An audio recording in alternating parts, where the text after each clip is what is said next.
She slipped the note across the counter without looking up. Folded once. No envelope. The kind of fold you learn when paper is something you don't waste. The man who received it, $3,000 suit, name on the deed of half this county, phone already out to call someone who would fix this, stopped mid-sentence. He read the note. He read it again. The whole diner went quiet in that particular way that happens when a room senses something has shifted and no one is sure yet what it is. Miriam Byler set the coffee pot back on the burner, straightened her white cap, and returned to wiping the counter. She did not watch him. She had said what needed to be said. What he did with it was his business now. 4 minutes earlier, Garrett Voss had walked into the Sunrise Diner in Millhaven, Pennsylvania, with 2 lawyers and a folder that was going to end the Byler farm. He had not expected her. Nobody ever did. Millhaven sits in the crease between 2 hills in Lancaster County, the kind of place that shows up on tourist maps as a charming detour and on corporate acquisition maps as an undervalued corridor. Garrett Voss had circled it on his map 18 months ago. He was not a villain in the way villains usually announce themselves. He didn't raise rents overnight or send men with crowbars. He bought quietly. A parcel here, a right-of-way there, a clause in a water agreement that nobody noticed until the water stopped running the direction it used to. He had done it in 3 other counties. He understood how to wait. The Byler farm sat on 42 acres on the northern edge of town, the same 42 acres that Miriam's grandfather had cleared by hand in 1931.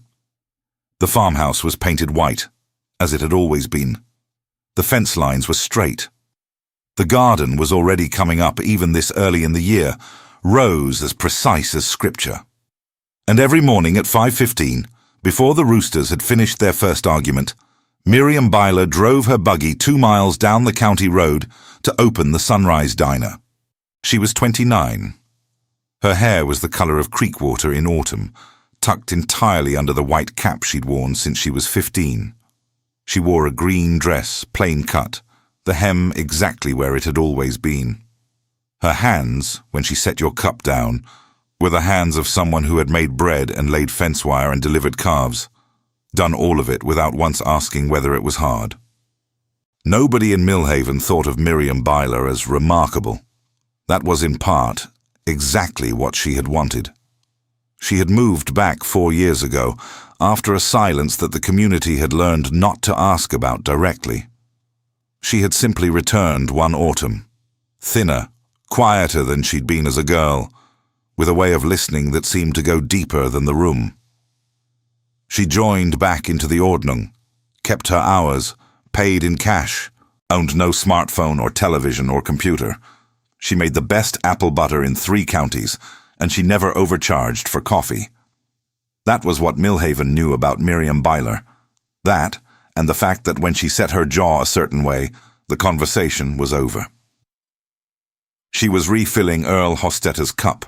Earl, 73, who had farmed the adjacent land to the Baylors since before Miriam was born, when she heard it. Not loud.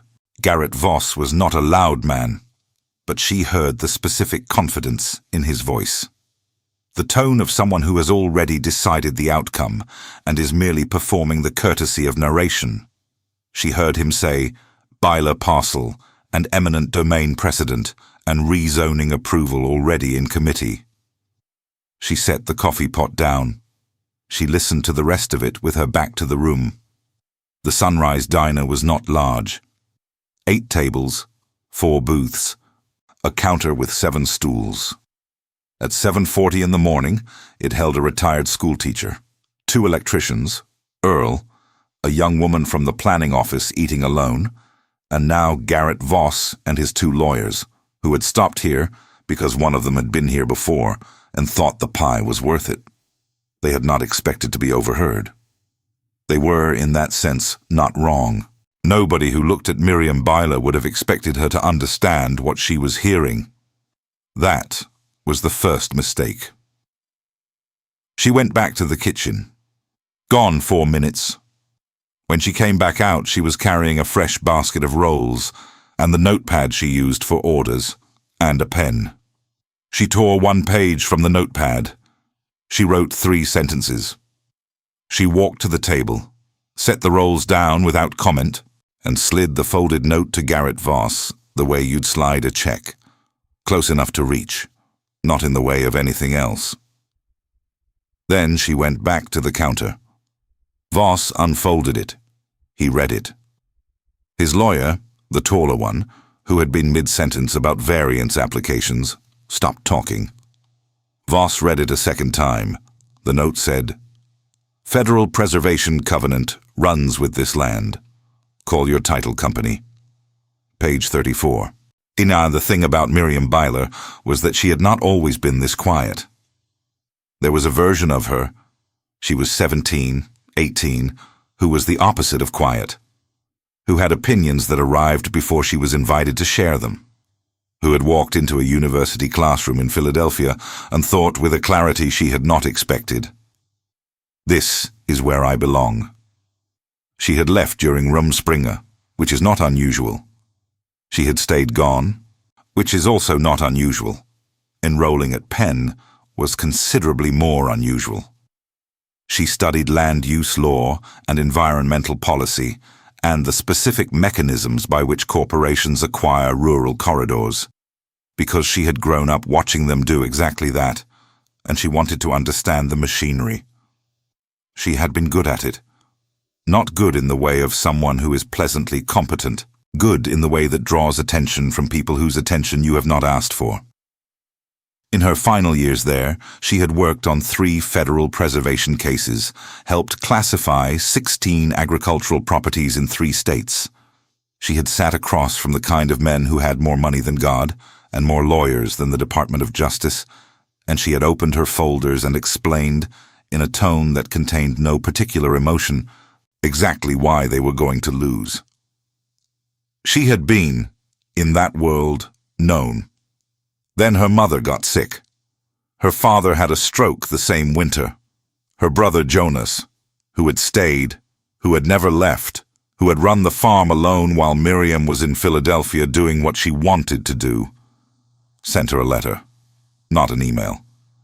A letter, written in the slanted cursive of their schooling, 3 sentences long. She read it once. She put her resignation on her supervisor's desk the next morning. She did not explain. She came home in October. The maples were already done.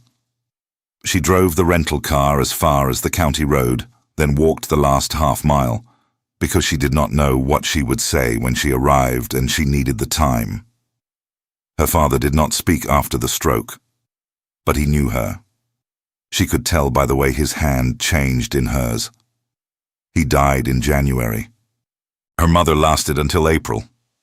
Miriam did not leave again. She did not talk about her years in Philadelphia, not because she was ashamed, she wasn't, but because it belonged to her in a way she could not share without losing something she didn't know how to name. The community did not ask. That was one of the things she had forgotten about coming home. They were better at silence than the world outside was. Jonas knew. He treated it the way he treated most things, practically, without ceremony. "You're back," he'd said, when she walked through the kitchen door that October night. "I'm back," she said. He poured her coffee. They sat until midnight, talking about the fence line on the north pasture, which had a problem. That was all it required. But the law did not leave her. She had imagined that returning to the plain life would mean setting it down, the way you set down a tool when the work is done. Instead, it lived inside her, quiet and available, the way fluency lives in a language you stop speaking, present, waiting, unused. For 4 years she had watched the county change, watched the parcels transfer, read the public records. She went to the county office twice a year and tracked the shape of what Garrett Voss was assembling the way you track weather, not with alarm, but with the specific attention of someone who knows what certain clouds mean. She had understood from the beginning that Voss's interest in the corridor predated her return. Word traveled in Lancaster County, even among people who chose not to carry phones. 2 years before she came home, while she was still working federal cases in Philadelphia, she had heard the name from a colleague who was tracking rural acquisition patterns across 3 states. She had filed a quiet tip with the State Historic Preservation Office before she ever stepped foot in the diner. A procedural measure. Insurance. The previous spring, she had contacted a land rights organization in Harrisburg and opened a case number, in anticipation. 2 months before Voss walked into the Sunrise Diner, she commissioned a title search on the Byler property, hers and Jonas's. She found on page 34 of the original deed a federal preservation covenant attached in 1987. Agricultural heritage classification, essentially untouchable without a years-long federal review. She found the same covenant on 4 neighboring properties. She had not told Jonas because she was waiting to confirm it held under current statute. She confirmed it 3 days ago. As for that particular Tuesday morning, she had learned the night before, through the neighbor's telephone relay that served as the community's practical lifeline, that Voss's team had visited the county planning office and that his lawyers had reserved the private room at the inn on Route 30. She knew the Sunrise Diner was the only breakfast worth stopping for between the inn and the county offices.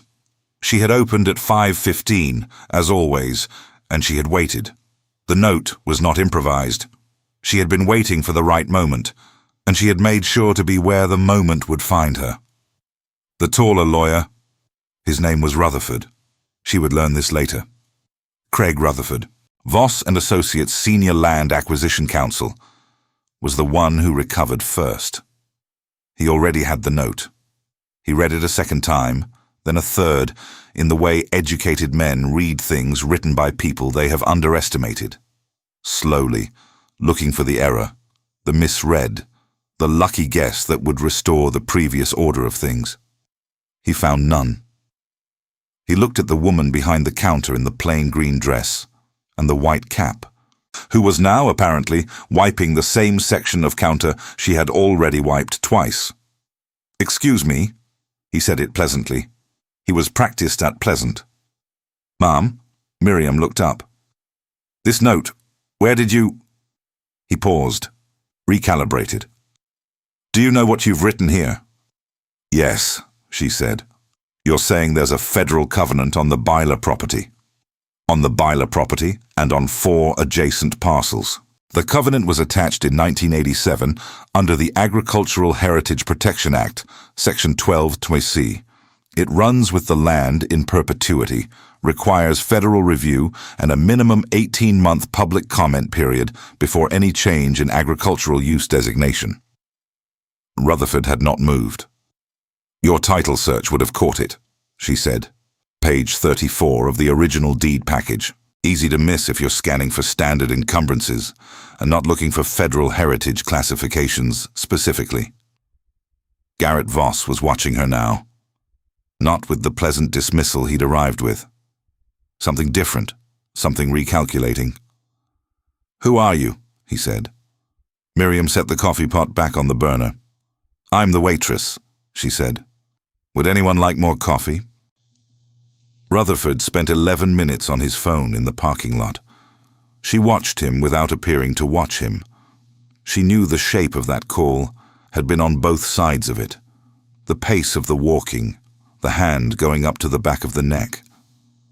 That was the body language of a lawyer, discovering the foundation of a deal is not what he thought it was. When he came back inside, his face had changed. Voss had not moved. He was still at the table with his untouched coffee and the folded note and the expression of a man rerunning the last 20 minutes, trying to locate the point where the room shifted. Rutherford sat down and said something low. She didn't catch it. She didn't need to. She had already started clearing the table in the corner booth. Earl Hostetter leaned over from his stool. "What was that?" he said, in the low Pennsylvania Dutch undertone of a man who has seen enough to know when something has just happened. "Cream pie's coming out in 10 minutes. she said. You want a piece? Miriam. Earl. He looked at her for a long moment. Then he looked at Garrett Voss, then back at her. Your father would have liked that, he said quietly. She didn't answer. But something in her face did, something small and private that she put away again before anyone else could see it. Voss asked to speak to her at 11, after the breakfast rush had cleared. He asked the way executives ask, which is less of a question and more of an assumption that a schedule will rearrange itself. What he didn't know was that Miriam had been woken at 4:30 that morning by a message from Jonas. Not a phone call. Jonas didn't have a phone. A message relayed through their neighbors, the way they did things. A man from the county zoning office had come by the farm the previous afternoon with paperwork, a variance application already in motion. A hearing scheduled for 22 days out. 22 days. She sat across from Voss and his lawyers with her hands flat on the table and a cup of coffee she wasn't drinking. He had a way of making a conversation feel like a negotiation, even when it wasn't meant to be one. He used the word partnership 4 times in the first 6 minutes. He talked about investment in the county, preservation of the rural character. She noted clinically that he was using her own vocabulary, about a land trust arrangement that would protect the Byler farm specifically. She listened to all of it, without expression. What you found this morning, he said and paused. That's real. I'm not going to pretend it isn't. But there are ways to work around a federal covenant, given enough time and the right. There aren't, she said. He looked at her. Not without an 18-month federal review period, a public comment process, and a finding that the agricultural heritage classification no longer applies, which it still does on all 5 parcels. The standard for removing that classification requires demonstrating that the land has ceased to be used for agricultural purposes. The Byler farm has not. Neither have the adjacent properties. Silence. You know federal land use law, Rutherford said. He said it the way someone might say, you speak Mandarin.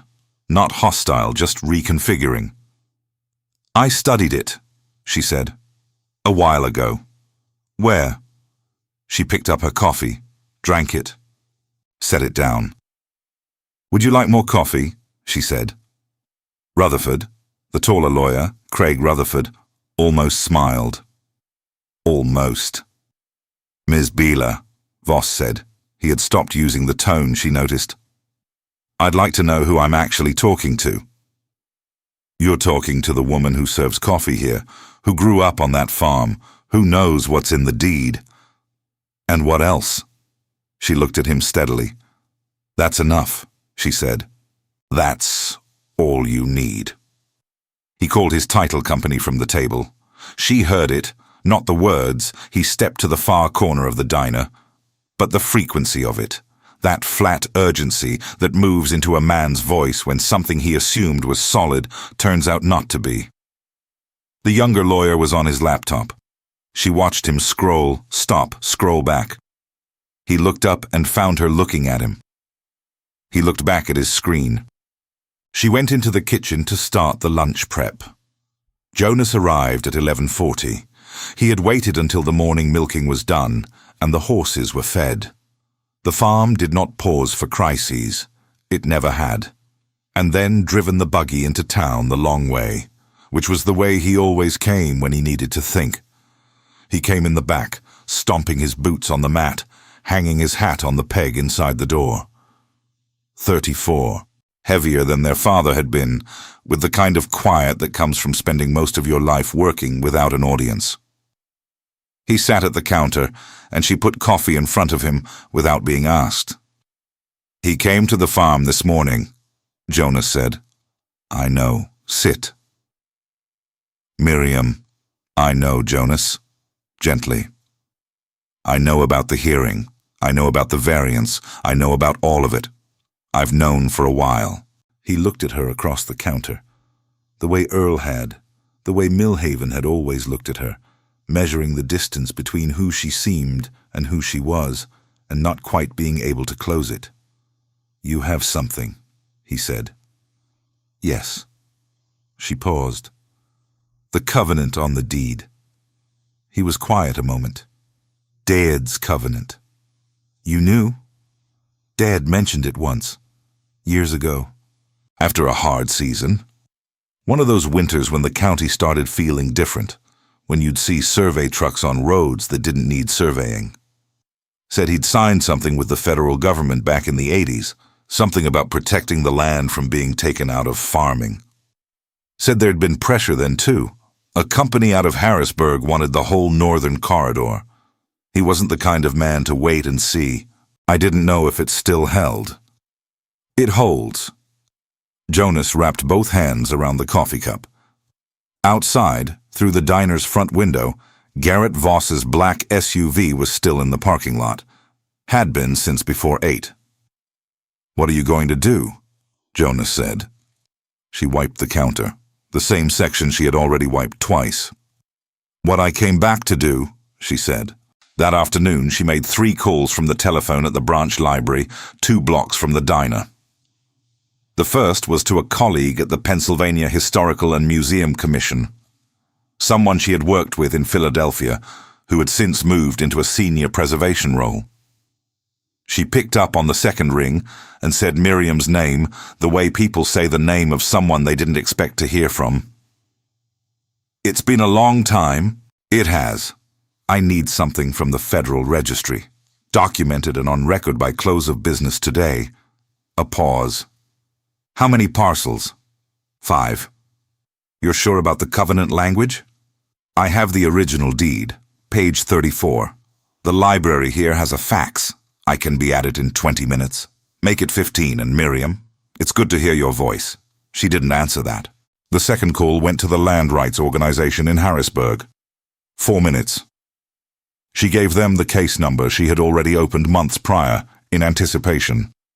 The third was to the county clerk's office, requesting the zoning variance hearing be flagged for federal review conflict. A procedural hold that could not be denied once a federal covenant was on record. By the time she walked back to the diner, it was 2 in the afternoon. Voss's SUV was gone. He came back the next morning, alone, no lawyers. He sat at the counter and waited. She put coffee in front of him, said nothing. "I've been on the phone with my title company for 6 hours, he said. "And with my land acquisition team, and with a federal attorney in D.C. who specializes in preservation law." She waited. "The covenant is ironclad. My attorney says 3 to 5 years and a federal act of negotiation to move around it. And even then it's not certain." She nodded once. "There are 4 other parcels, identical classifications." "Yes," she said, "which means the entire corridor I've been assembling for 18 months is—" He stopped. "Who are you?" She refilled his coffee. "A woman," he said slowly, "who went to Penn, worked in federal preservation law for several years. That's what my attorney thinks, based on the specificity of what you filed yesterday, who came back here and works a counter." She said nothing. Why? And she noticed for the first time that the question was genuine, not tactical. He wanted to actually know. "My father needed me," she said. "And then? And then I stayed because it was the right life, even though, she said. He was quiet for a long time. His coffee sat untouched. "I didn't know who you were," he said. "No, you saw the cap and the cash register, and you concluded the rest." She said it without heat. Clinically, the way she had always said things she meant. "You've been doing that with this whole county for 18 months, assuming that because something looks simple, it must be uncomplicated. That because people choose a plain life, they don't understand the world." He didn't argue. "The Byler farm has been on that land for 93 years. My father worked it every day of his adult life. The covenant that protects it was placed there by a federal government that recognized that some things, some specific documented things, are worth keeping. She folded the countercloth over the edge of the sink. You can build your corridor somewhere else. There's a lot of Pennsylvania. He sat with that. Outside, a buggy went by on the county road, the clip of hooves on asphalt, easy and rhythmic. You could have come to me earlier, he said, before any of this. You weren't ready to hear it earlier, she said. He almost said something, thought better of it. How did you know where to look? On page 34. She picked up the coffee pot. It's the kind of thing, she said, that my father told me to remember.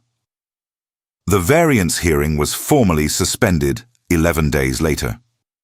The Pennsylvania Historical and Museum Commission issued official notice. 5 parcels in the Millhaven corridor under active federal preservation classification. Any zoning action requiring federal review. Timeline, 24 to 36 months, minimum. Voss's land acquisition team had already begun looking at other corridors. The county planning office sent the Baylor family a letter acknowledging the covenant and confirming that no further variance applications would be processed without federal clearance. Jonas read it twice at the kitchen table, then folded it and put it in the same drawer where he kept the deed. Dad would have been glad, he said. Miriam said, I know. They sat with that for a while. Then Jonas asked if she wanted to walk the fence line before dark, a section on the north pasture that needed looking at. She did. Word traveled, the way word travels in a place where the newspaper is still read on actual paper. Earl told the feed store. The feed store told the electricians. One electrician had a cousin in the county planning office, which was how it reached the young woman who had been eating alone at the diner that morning. She filed a separate memo flagging 2 additional corridor properties that might benefit from heritage classification review. Miriam didn't know about this for several weeks. When she found out, she didn't say anything. She dropped a jar of apple butter at the young woman's desk with a note that said, "Thank you," in her small, slanted cursive. 2 words that said everything she intended to say and nothing more. The taller lawyer, Rutherford, called once, from a personal number, 3 weeks after the hearing suspension. I reviewed your filing, the one with the commission. A pause. It was airtight. She was at the branch library telephone, raining outside. Yes, she said. 19 years I've been doing this work. Seen some sharp filings. Another pause. Shorter. That was sharp. Thank you, she said. If you ever wanted to. No, she said gently. But thank you. She hung up. She returned 2 books. Drove home in the rain, the buggy's wooden wheels on the wet road, the sound of it as familiar as breathing. 3 weeks after the hearing suspension, Miriam drove to Philadelphia, not for work, not for anything that needed explaining. She parked 2 blocks from Penn's campus and walked through the part she had known. The building where she had studied. The courtyard where she had eaten lunch in winter because she liked the cold and the quiet. She stood in front of the building for a while. A group of students came out laughing, talking about something she didn't catch. Young, sure of the shape of the future. She had been like that. Here in this courtyard, she had been absolutely sure. She was not sure now. That was the honest answer. She had made the right choice.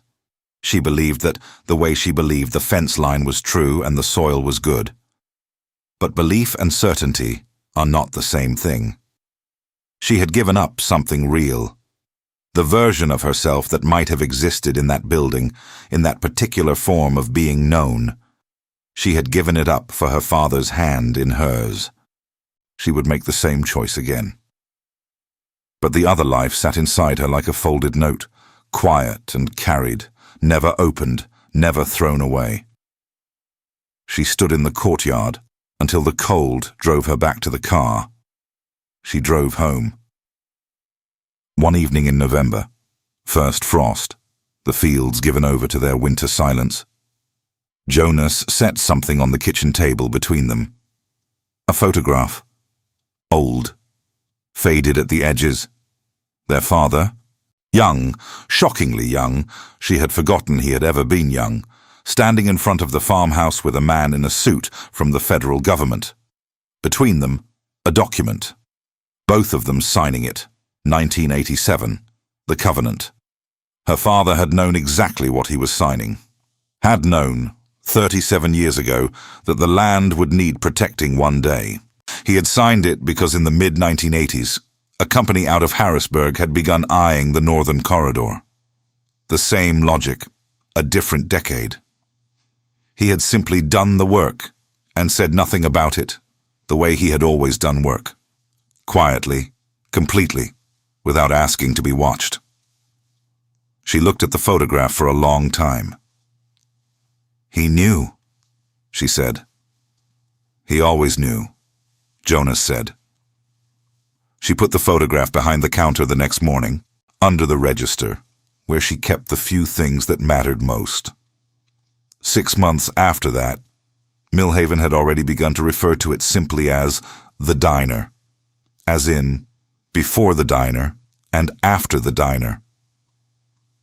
The County Historical Society applied for a formal agricultural heritage district designation covering the Northern Corridor. It was approved 14 months later. It protected 27 properties. Miriam's name appeared nowhere in the application. A reporter from a Lancaster paper called the Sunrise Diner in October. She told him she didn't have time to talk. He asked about the Heritage District, asked if she had been involved. "I serve coffee," she said. "Ms. Byler. Apple butter too, if that's of interest." The reporter wrote the story without her. She was mentioned in one line as a local Amish resident who had flagged the preservation issue. The line was accurate. It was also in every meaningful way incomplete. That was exactly right. Outside, the first buggy of the morning passed on the county road. Hooves on blacktop, steady and unhurried. The sound of it traveled through the diner's thin walls and disappeared into the cold November air. Miriam Byler turned the coffee on. In 2 hours, the diner would fill. Earl would come. The electricians would argue about the Eagles. The young woman from the planning office had started coming on Thursdays. In the spring, Jonas was going to plant the north field in winter wheat. The farm was still there. It was going to stay there. That was enough. It had always been enough. Even when she was in Philadelphia, sharp and certain and known, that farm, those fields, her father's handwriting on the deed, it had been the thing that was most real. She had spent 7 years in the world learning how to protect it. She had not known that was what she was doing at the time. Maybe that was the thing about knowledge. It does not always know its own purpose when you are gathering it. It waits, sits in you, folded, quiet, available, until the morning a man walks into a diner with a folder and a certainty that the woman behind the counter is not worth listening to. And then it unfolds. 3 sentences on a torn page, and the corridor falls.